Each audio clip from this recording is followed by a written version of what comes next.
السلام عليكم ورحمة الله وبركاته. معاكم بينك ايدياز. اليوم جبت لكم فيديو كيكة البرتقال اللذيذة، سهلة وسريعة وطعمها فعلا لذيذ، وأحسها تناسب الإجازة اليومين وكمان العصر الطويل، لأنه كأنه بدينا ندخل على الصيف.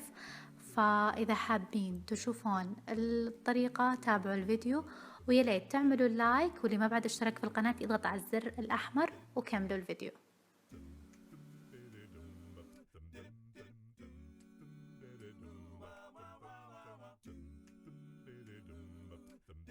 أول شي نحط السوائل كلها، البيض والفانيلا طبعا وبشر البرتقال يعطي نكهة مرة لذيذة، وعصير البرتقال والزيت والسكر.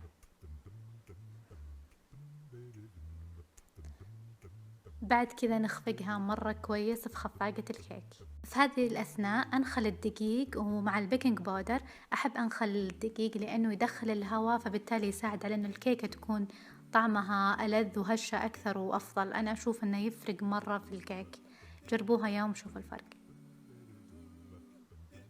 بعد كذا نضيف كل الدقيق إلى الخليط السائل ونخفقه مرة كويس.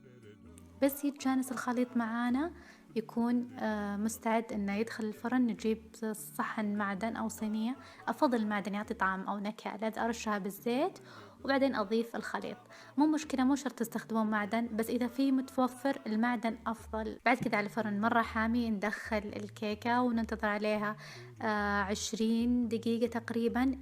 وانتبهوا بس تدخلون الكيكة الفرن، لا تفتحون عليها الفرن لحد ما تشوفونها انتفخت وتقريبا استوت، لانه لو فتحتوها راح تدخلون الهواء البارد للفرن يخلي الكيكة تنزل والانتفاخ كله يروح، فما يخلي طعمها لذيذ.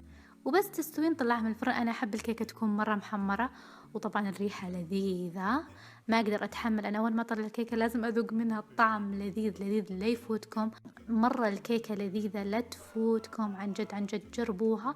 وبس كان هذا الفيديو، أتمنى يكون عجبكم. يا ريت تكتبون لي تحت بالتعليقات إيش رأيكم بالكيكة، وإذا تحبون كيك وحركات زي كذا كمان بلغوني، ويا ريت تجربونها وتعلمونا كيف صار معاكم.